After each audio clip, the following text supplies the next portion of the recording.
काय महाराजांचे अभंग आहे राव.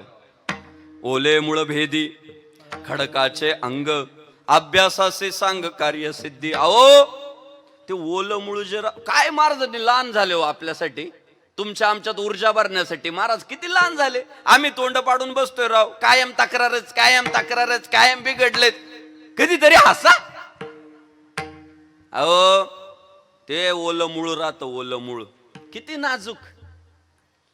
त्याचं ठरलेलं आहे मला पसरायचंय, मला माझा विस्तार वाढवायचा आहे. आणि ते करतो त्याचं काम सुरू. दाजी काम सुरू करतो त्याचं, ते पसरायचं. मध्ये खडक अडवायचं त्याला.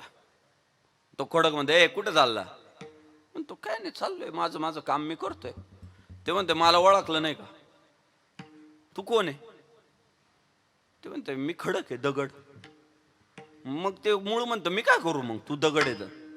तुला माहित नाही का मी अडवतो, जे अडवतात ते दगड असतात.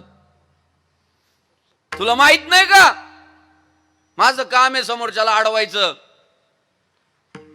मग कर की तुझं काम. ते मूळ काय म्हणतं, तू कर की तुझं काम, मी माझं काम करतो. दादा तो दगड आडवा जातो हा त्याला, त्या मुळाला. पण ते मूळ इतकं महत्वाकांक्षी राहतं, इतकं जिद्दी राहतं, त्याचा प्रयत्न सोडत नाही. सरकत राहतं, सरकत राहतं, सरकत राहतं, सरकत राहतं. एक दिवस असा उजाडतो, खडकाचे 2 भाग करतं, मूळ पुढं निघतंय.